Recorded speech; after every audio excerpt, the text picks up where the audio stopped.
రైతన్నలకు నమస్కారం. జై జవాన్ జై కిసాన్. రైతు లేనిదే రాజ్యం లేదు, రైతే రాజ్యానికి తొలిమెట్టు.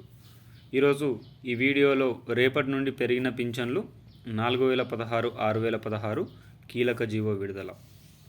దీనికి సంబంధించిన పూర్తి సమగ్రమైన సమాచారాన్ని ఈ వీడియోలో చూసుకుందాం. ఎవరైనా మొట్టమొదటిసారిగా మన ఛానల్ని చూస్తున్నట్లయితే వీడియోని పూర్తిగా చూడండి.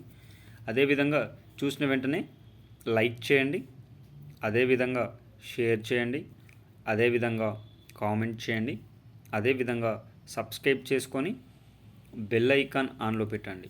సబ్స్క్రైబ్ చేసుకొని బెల్ ఐకాన్ ఆన్లో పెట్టడం వల్ల తెలంగాణ రాష్ట్ర ప్రభుత్వం నుంచి కానీ, ఆంధ్రప్రదేశ్ రాష్ట్ర ప్రభుత్వం నుంచి కానీ, కేంద్ర ప్రభుత్వం నుంచి కానీ ప్రభుత్వాలు ప్రవేశపెట్టే వినూత్నమైన ప్రజా సంక్షేమ పథకాలను ఎప్పటికప్పుడు సమయానుసారంగా, నిర్దిష్టానుసారంగా లోపభూయిష్టమైన సమాచారంతో మేము ముందుకు తీసుకొని వచ్చే అవకాశం ఉంటుంది.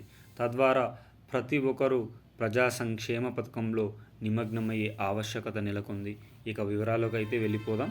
2024 డిసెంబర్లో జరిగిన ఎన్నికల్లో 2023లో అధికారంలోకి వచ్చిన వెంటనే 2016 రూపాయలను 4016 రూపాయలకు, 4016 రూపాయలను 6016 రూపాయలకు పెంచుతానని చెప్పిన తెలంగాణ రాష్ట్ర ముఖ్యమంత్రి సీఎం రేవంత్ ఇప్పటివరకు పెరిగిన ఆసరా పెన్షన్లపైన ఊసే ఎత్తలేదు.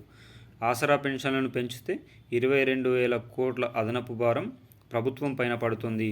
దీనిని బాండ్ల విక్రయాల ద్వారా డబ్బుల పంపిణీ కార్యక్రమం చేయాలని ప్రభుత్వం ఆలోచిస్తుంది.